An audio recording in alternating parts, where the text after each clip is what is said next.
Ahojte, dnes si budeme vytvárať web stránku v systéme WordPress.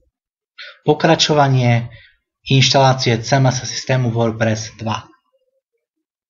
Zapneme si lokálny server XAMPP, PHP a MySQL a cez prehľadač s URL adresou http localhost web sa nám načíta úvodná inštalačka systému WordPress. Pri slovenskej inštalácii začneme kliknutím Poďme na to.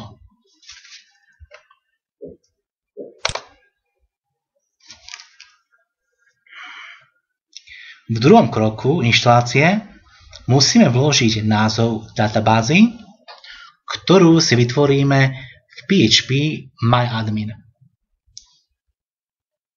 Užívateľské meno a heslo pre lokálny server.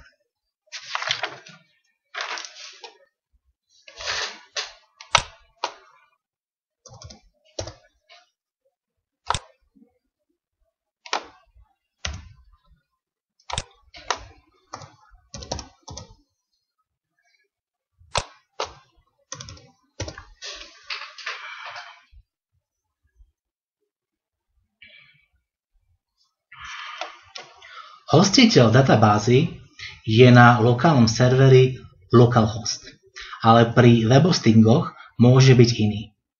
Prefix tabuľky databázy si zvolíme podľa názvu projektu, ktorý tvoríme.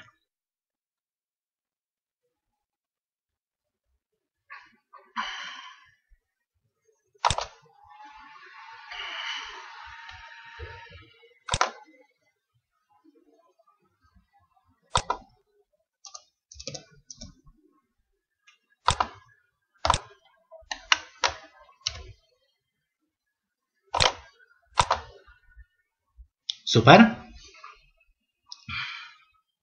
V treťom kroku stlačíme tlačítko Spustiť inštaláciu. Teraz urobíme základné nastavenia web stránky.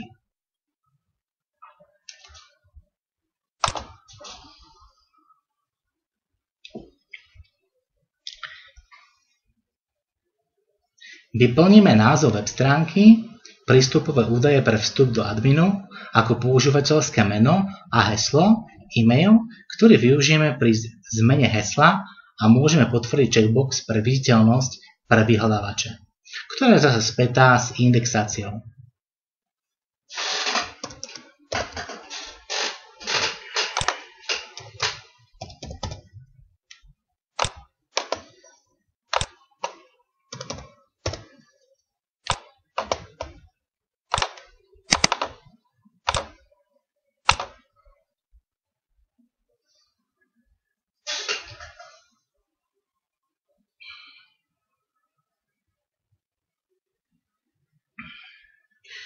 Spustíme inštaláciu. Inštalácia systému WordPress je úspešná.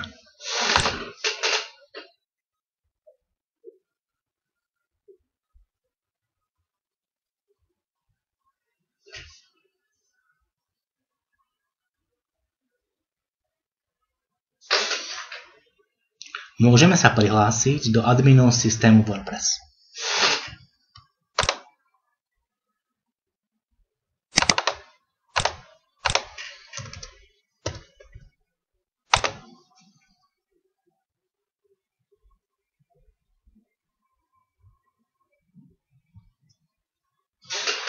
Ďakujem za pozornosť a majte sa.